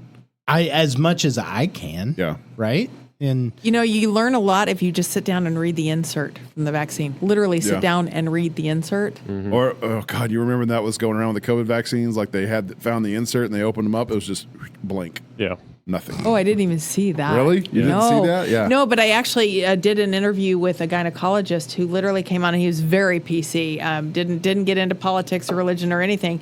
And he didn't get into vaccines. He didn't get into anything. But he said, I am seeing legitimately in my practice 50%, maybe higher, more miscarriages in the last 2 years. Yeah, infertility. Since the COVID thing? Yeah, Since the infertility COVID thing. was always one of the big conspiracy pushes, and now it's like maybe that wasn't such a conspiracy after all. Yeah. But chicken pox and shingles, like we all had chicken pox and we all had. Yeah, why do we need that? Okay, I can get into something So you crazy. don't get shingles? Let's get into it. You want to hear something crazy?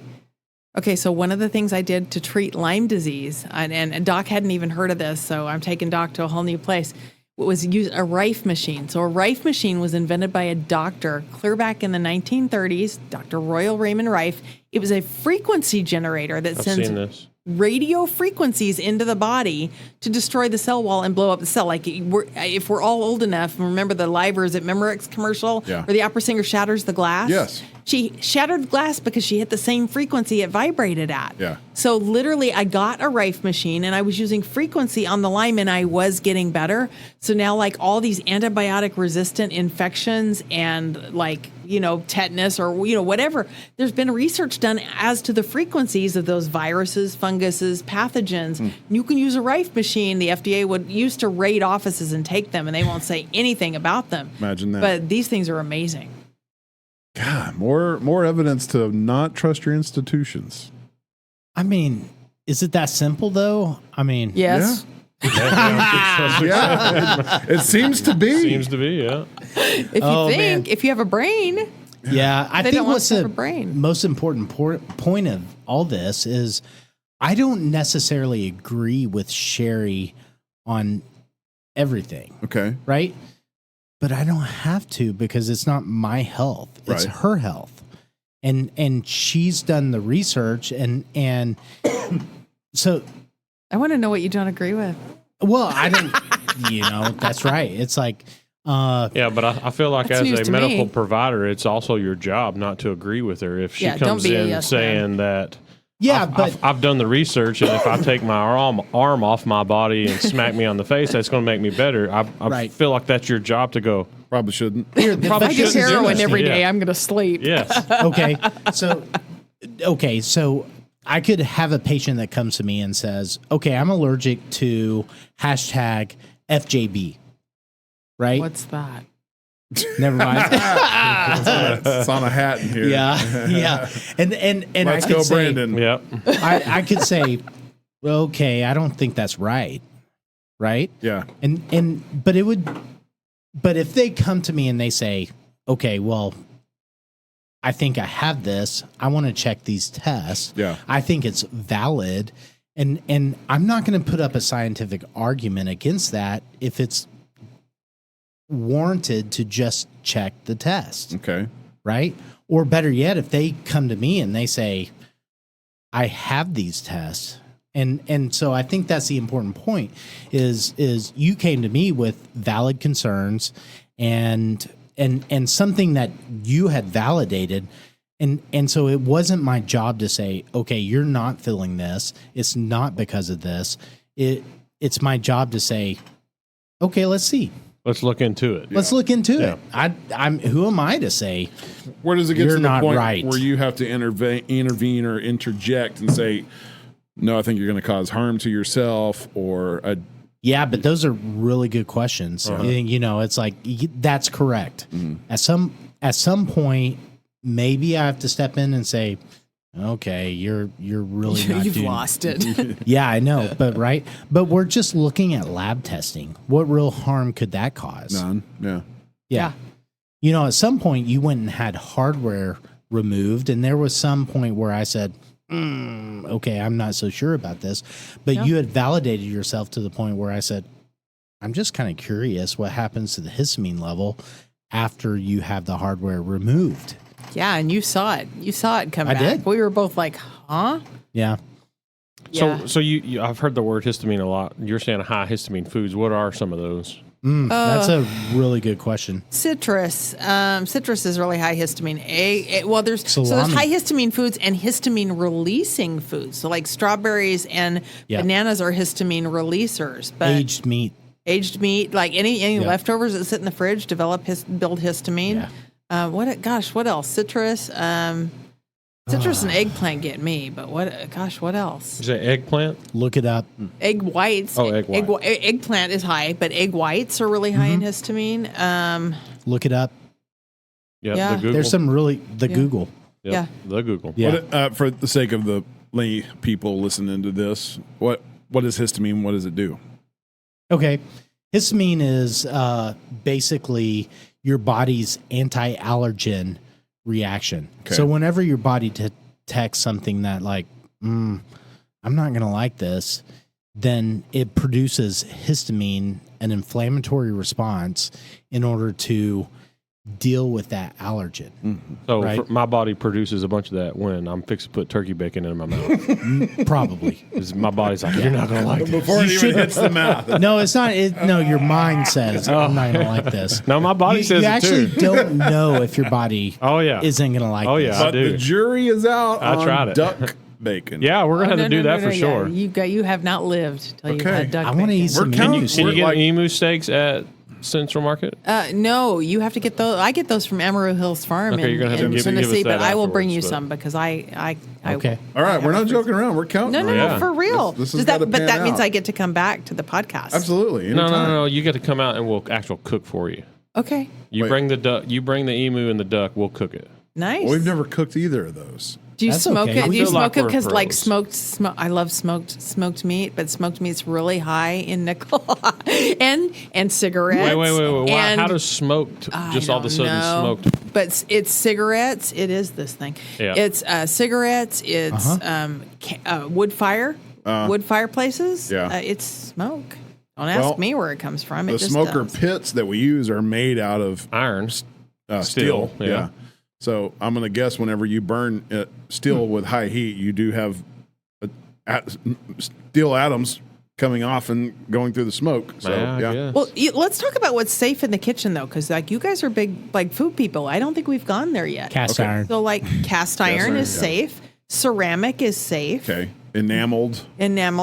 Glass is safe. Glass cookware is safe. Okay. Glass drinking bottles. So like if you don't want your stainless steel water bottle, there's like a filter pitcher called Clearly Filter that actually filters nickel. Okay. Your Berkey. You just want to get rid of most. Stay away from the stainless steel. I found you guys. Okay, you guys cook. You like the kitchen.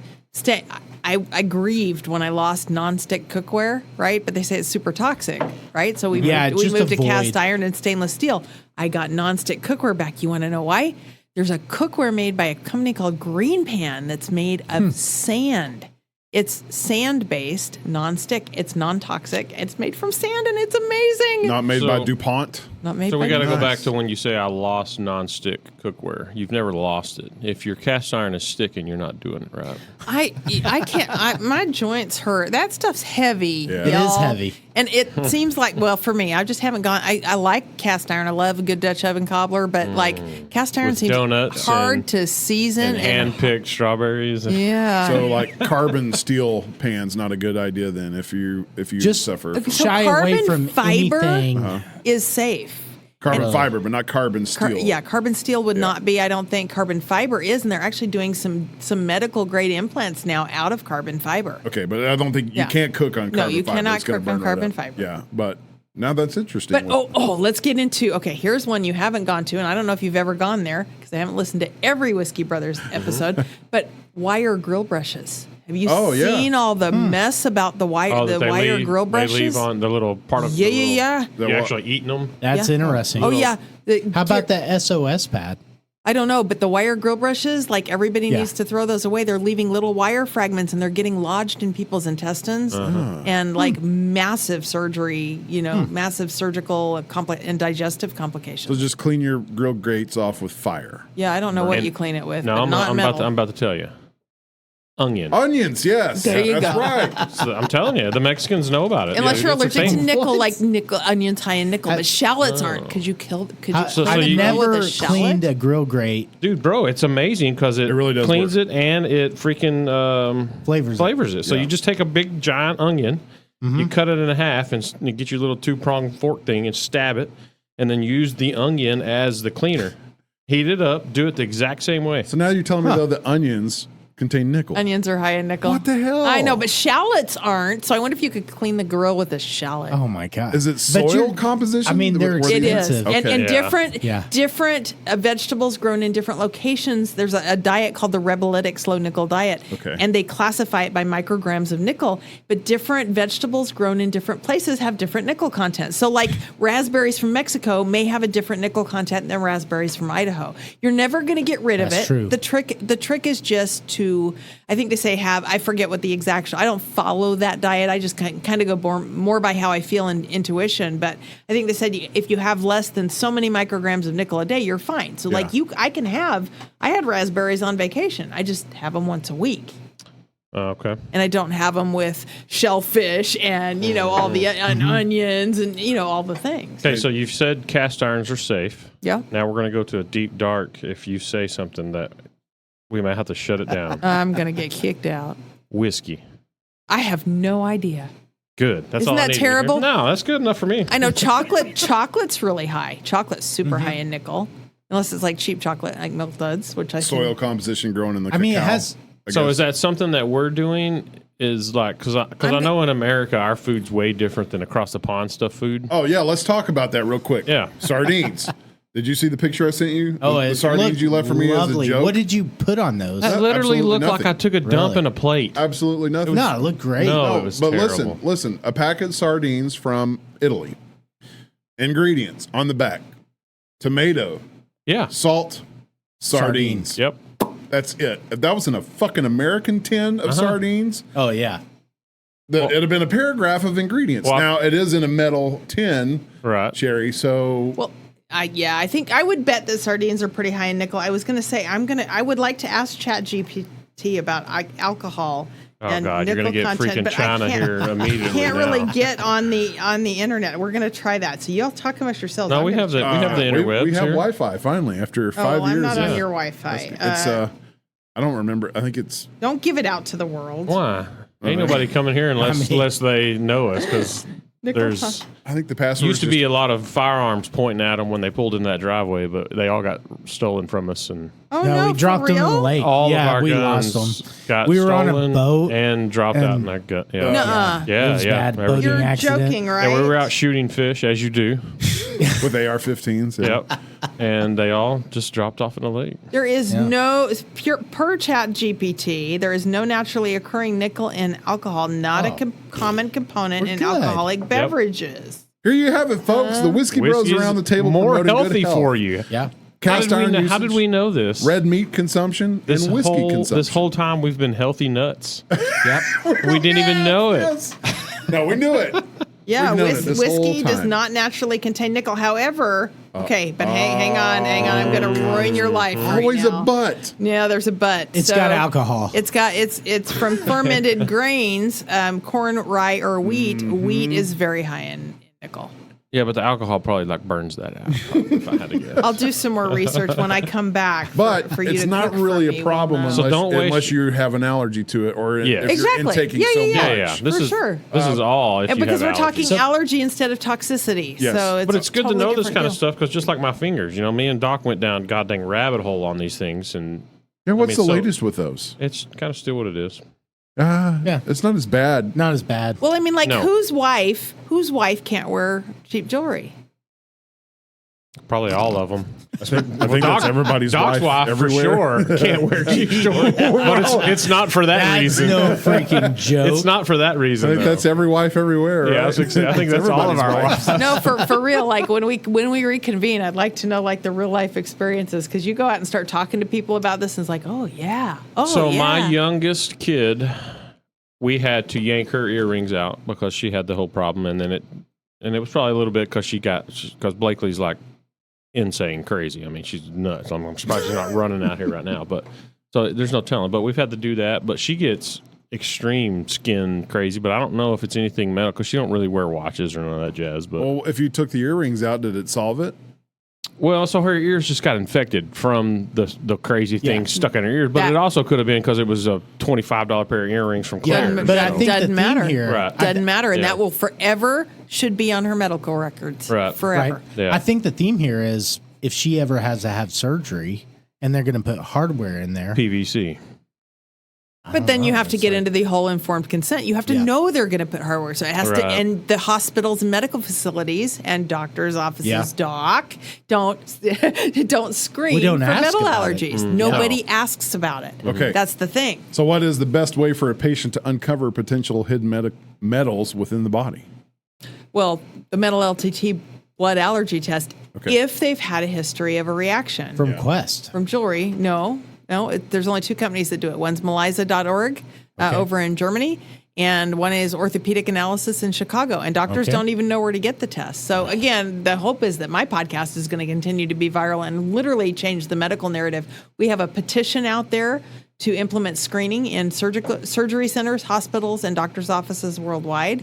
That needs to happen because, like I said, as smart as I was, I knew I had a jewelry thing my whole life. I never thought to tell anybody going into surgery about a jewelry allergy. So what do? You order the test and you take it into your doctor's office and you say, check this for me. Yeah. And sadly, insurance doesn't cover it. It's of course like not. $650. Yeah. For the test? For the test. I know. You got to really have a reason. But so my joke is that nuts are extremely high in nickel. So my joke is you want an easy test. If you've had a jewelry reaction, go eat a couple of handfuls of cashews. Oh, there you go. And 6 hours or the next day, see if you got a stuffy nose. See if you got pain. That's what's wrong with J-Rob's. He can't eat cashews. He can't have rye whiskey because the rye he can have all the other whiskeys, just the rye. He can't. He told me last night cashews. Metal allergy. It's very possible. It's when you start asking and you start seeing how common this is, you're just like, holy cow. This is going to be bigger than gluten. I'm not kidding. Yeah. Yeah. You don't need to tell him. You need to say, hey, if you want, you need to say, hey, bro, if you want your life changed for the better, listen to the fucking episode. Or the heavily metaled podcast. J-Rob, he ain't going to sit down long enough to do that. Yeah, or go to Shari's podcast and listen to her. Listen to all the podcasts. All of them. Yeah. But that's pretty good advice. Well, for real. Yeah. Cashews are super high in nickel. So, here's a funny story. You guys are going to love this. So my son, he gets crazy mad that I out him all the time, but nobody knows who he is. So my son has been throwing up. He's adopted. He's not even my biological son. We adopted him at 48 hours old. He's been projectile vomiting his whole life.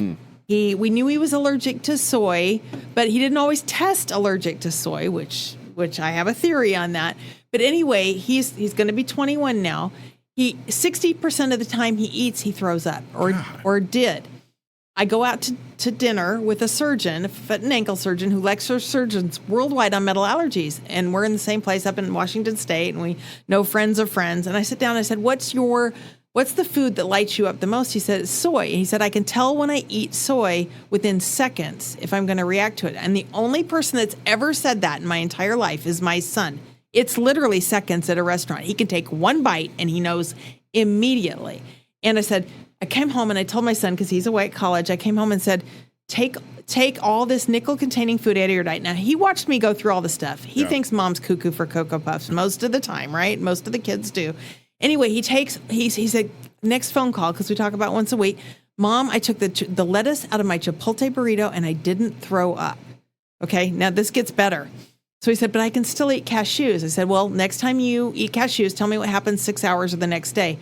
I get a 3-word email back from him. Cashews equals bad. He ate 2 fistfuls of cashews. He was sick for a week.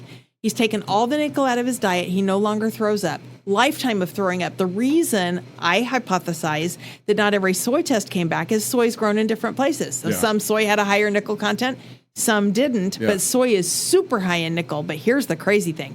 So he also had Lyme disease, separate tick bite from a scout trip. Yeah. Okay. He's a blacksmith and he messes with metal. He had a piece of metal that got in his skin. It scarred over for years. The scar was healed. Yeah. Okay. But when he got Lyme disease, that thing blew up into this big, huge boil. and went to the doctor, went to Aggie and had it, cryo freezed off. And she didn't know where it came from. He's like, it's the weirdest thing. That scar's been healed for years. Why did it erupt? We made the nickel allergy connection, and it was where he had metal in his body that blew up when he was trying to reject his it. body was rejecting it when he had another chronic inflammatory thing. He's never thrown up again. Interesting. What the heck? Yeah. So what's the safe advice? It's like, what should normal people who can tolerate regular food, like, what should they take away from this? I think just be aware of this. First of all, this doesn't happen to everybody. This is 15%. This is, if it's not you, it's somebody you know. Sure. It's somebody in your family, in your extended family, it's your son's girlfriend. Be aware. If somebody's chronically ill and has chronic pain, ask them, have you had a jewelry reaction ever in your entire life? Tune into the Heavily Metal podcast for all the details, right? I mean, there's so much to know here, and you've got to pry. But if we start having the dialogue, literally people's life changes. This is the most gratifying. I've been pushing this on Doc for a long time. Put it in your patient paperwork. Put it on your website. Ask your chronic pain patients, because this is life-changing. And when you start asking the questions, you start seeing the responses. And people that don't have this reaction for yourself, don't change anything. Drink out of your Yeti, use your stainless steel cookware, and live your life. Yeah. But be aware if you've got somebody that's chronically ill or experiencing strange or weird symptoms, especially if they have normal test results. This kind of stuff happens. So it sounds like nickel is the biggest. The biggest, but not the only. Yeah. Okay. Yeah, titanium allergies exist. Inert is not a thing. Patient test high for tin. Yeah. Tin. That's probably a dental filling. That's probably a dental filling. Well, tin is a dental issue. Tin is an alloy, right? Tin's an alloy. So yeah. It's a composition of a lot of different metallic Well, and again, elements. the average person, anybody with a jewelry reaction, you've got to tell your doctor, you've got to put it on your medical records, and you have to learn about this allergy because your doctor doesn't know and doesn't have time. Yeah, and it may not just be, like we were talking about, it's more than skin deep. Well, like if you see a rash, you may have a systemic reaction to that. And it comes to more than orthopedic hardware. It's pacemakers, cardiac stents, vascular stents, okay? Good point. Yeah. Jeez. Know what they're putting in your body, and literally ask your doctor, are you implanting any foreign bodies? Yeah. And I would have had every surgery. I needed every surgery I had. I improved from every surgery. But if somebody would have said, hey, we're implanting this foreign substance in your body. If you have a reaction, here's what to look for. And here's the game plan on what to do if it happens. It may be as simple as change your diet. It may be as simple as let's go in and get that out. We can do that 6 months from now if you need it. Right. You don't get that prognosis. The dialogue never happened. Like, thanks. We billed your insurance. Have a good one. Yeah. Yeah. Well, and they don't see it. You know, how many surgeons see you 6 months after surgery to follow up? You want to take what out? Excuse me? We put that in you to help you. Yeah, they don't get that kind of response to it. I would say it's relatively not on the radar. Because it is. There's no relative about it. Yeah, it's not on the radar. Yeah. And doctors only see their patients for 3 follow-ups or something, and then they're gone. They never hear back from them usually. Yeah. Unless there's a problem. But how many people have you heard of that have had a knee replacement, that have an infection, or that have rejected the knee infection? It's usually not an infection. It's usually a metal reaction. Yeah. Oh, okay. My wife had a knee replacement, and thankfully no negative side effects from that, but I've heard plenty of horror stories from people, that have. Or hips, or, any joints. Yeah. Well, tell us once again where to find all your info, your podcast, your socials. All the socials. I am on TikTok, Facebook, and Instagram at Heavily Metaled, and YouTube channel, Heavily Metaled, and everything's at the website, heavilymetaled.com. Anybody that wants to can go sign up for a free metal allergy bundle. It's got a symptom checklist. Nice. It's got a next steps roadmap, and there's the petition there to implement metal hypersensitivity testing at medical facilities. You can sign up for that. And I am announcing it because it's coming very soon. We're doing a course that people will be able to purchase, kind of like it won't be a one-on-one coaching, but it'll be a course to coach them through what's next with metal allergies. And it's not necessarily just for the people with surgical hardware. Anybody with metal allergies will benefit. We'll cover everything from medical directives to, to advocating for yourself prior to a surgical consent, to diet, to, hacks, all the things. Okay. Awesome. So, 4 ways to improve your health from the Whiskey Bros. Go to heavilymetal.com. Eat more meat. Listen to Shari's podcast. Eat more red meat. Eat more beef. Drink more whiskey. And more duck bacon. That's more than 4 things. Okay, 5. And cook with cast iron. Yep. And drink more I whiskey. can't wait to try it. All right, we really got to wait. do this. Emu. Is it emu or emu? Emu or ostrich. Okay. Emu. And Ostriches then are weird the as freaking shit. duck bacon. Yeah. I can't believe I'm this more has eluded excited me about my that whole than life. I am the emu I can't thing. believe it's eluded you either. You'll never go back. You just Oh, can't that's profound big claim, words yeah. there, ma'am. Yeah, Trust but me. we have regular bacon just running around in the field. We don't have ducks just That's flying. true story. I got Well, some they ducks. come in very little, seasonally. but very yeah. little. dig a pond, duck poop will seal the pond, and then you can No, have we got ducks. ponds. We don't have too many ducks all the time. Well, we need the rain to fill those. Well, the That's ducks true. we have don't have fat on them. Yeah, the You wild have to ducks get are the not fat. farm Yeah. raised. Yeah, you got to feed them Yeah. some grains. So how does? Well, if And you then feed they're them full of grains, heavy metal. They're full of metals. Don't ruin that for me. What do you feed your ducks? What do you think they're feeding their ducks? I know. Well, but thankfully, I'm to the point where you just got to live a little. I'm a red You meat do. addict. That's right. And they're Pick your poison. they're Trust me, I got filtering gout out and I with their- drink whiskey and steaks. Like they're going They're out probably south, filtering so. out a lot of those elements when their livers too. So Yeah. You would eating hope. their flesh. Then I don't want to maybe know. you're It's okay. got to be better than the 3D printed meat or whatever they're Oh, doing. God. Not, That's what not they're going to doing. condone The that chicken, ever, and never. yeah. I hope there is some regulation. I hate to say the word regulation, but something that says They have to tell you. they have to tell you. Yeah. It needs Some to be article printed on the came out label. today that they're finding out that whatever the manufactured meat could be bad for your health. Duh. Duh. Yeah. Or the not the manufactured, but the vegan meat, the Beyond Meats or whatever. Beyond Burger. Oh. The processed, the plant-based meats, I guess. Well, and the plant-based meats are all soy, all nickel. Oh yeah. Oh, there you Yeah. go. Don't eat plant Don't be vegan if you got a metal allergy. Just don't do it. Yeah.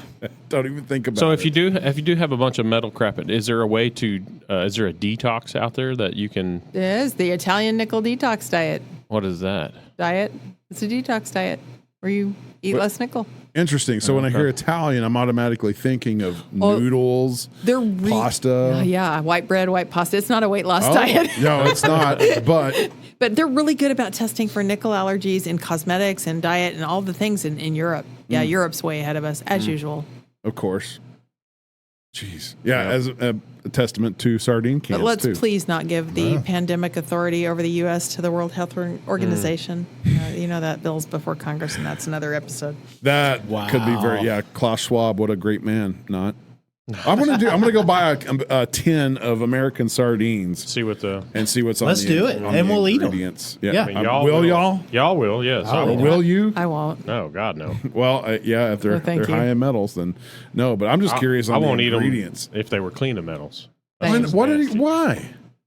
They're Dude, great. You eat redfish. That picture you took looked like I just took a dump on the plate. It was disgusting. You need to go see your doctor then, It was because that was nasty. all red tomato paste. Those are nasty. They look great. I agree. honestly. Did you know I was today? This may be totally inappropriate, but I'll fit right in. Did you know I was today years old before I learned that when women give birth, they usually have a bowel movement? I mean, yeah. I've been that on the for receiving real? end. Yeah, it's true. I didn't know that was a thing. Yeah, Yeah, Doc should know all about I mean, that. we go about it very, judiciously. So we just kind of wipe it away. Yeah, we And don't on say that anything. Yeah, it's yeah. It always winds up in the conversations about bowel movements. Always. But if you I mean, have a it's- bidet, then it's a much cleaner It's not- conversation. Yeah. So they should install bidets in. Oh, wait, in wait. birthing I rooms. got to Wait, know before we go if anybody saw The Sound of Freedom. I have did. still have not. I have. I'm the only one. Okay. Doc hadn't seen it. No, I've not seen it. What'd you think? I thought it was great. I wanted to, after I left there, because I have 2 daughters, I wanted to immediately start a group of like-minded individuals and murder a lot of people. A friend of mine, like the pharmacist I was telling you about, he has 3 adopted kids that are Hispanic. And he said he gets, ever since that movie came out, he gets all the looks. Oh, yeah. Like, people looking at him like super suspiciously. Really? Yeah. But but his kids are adopted. Right. Yeah. And Oh, yeah. I think that's the double-edged sword, but that movie's fantastic. I've got to see it. It's Got to that- see it. that Everybody and then- needs to see it. It's high on my list. Yeah. And it was Yeah. in Decatur for a time. I know you were looking at It was. I think last Wednesday they took it off. Yeah, Okay. go see it. I'll wait to see it on when it comes out. I'll rent it or buy it or whatever. And then Oppenheimer is high on my list right now too. Yeah, I wish gotta we watch had that. just had an actual real IMAX to go watch it on. Did we don't have an IMAX anymore? Well, There's we one have, in- but they're not we like ever have real an IMAX? IMAX. The only real IMAX we have is in the Fort Worth Omni? No, the Omni Theater. Yeah, what used to be the Omni. Is Which- it still called the Omni? I don't know. It's in that science museum, but they Yeah, don't it's ever. still the Omni. They don't ever play like actual Yeah. movies. Those give though. me motion sickness. I love them because they get you in it. But Yeah. it's always movies like Under the Sea or In Space. Where you're Right. It's flying. documentaries. Yeah, it's not full feature But that documentaries, movie was but- like actual shot on like 177 millimeter IMAX. Holy cow! Extremely high resolution. They said it was like a freaking $100,000 for this camera. Yeah, that it was shot in. The Sound of Freedom. Oh, Oppenheimer? Oppenheimer. Oh, yes. cool. it's a Christopher Nolan movie, so of course Yeah. it's got to be something Something outrageous. crazy, yep. Yeah. Well, I think that's it for me. Yeah, you Okay. bet. Check Sherry Thanks guess for out having on the. me out. Yeah, for thanks sure. for joining Thanks us. for Heavenlymetal.com. There you go, and get all the info you can. Maybe you can help your own health situation. Yeah. You never know. Yeah. Maybe we change somebody's lives, or a person or two at least. Oh, never delude yourself on that. Yeah, maybe. Yeah. Maybe we just made them start thinking a little bit and they'll do yeah. some research. No, you should always think. Yeah. Please Yeah. think. Yeah. Cast iron and red meat. Yep. Whiskey. Go forth and think. All right. Thanks again, Sherry. We appreciate you joining us. Absolutely. And always have a designated driver. Boom. There you Always. go. Good night. Adios. You've been listening to the Whiskey Bros Around the Table.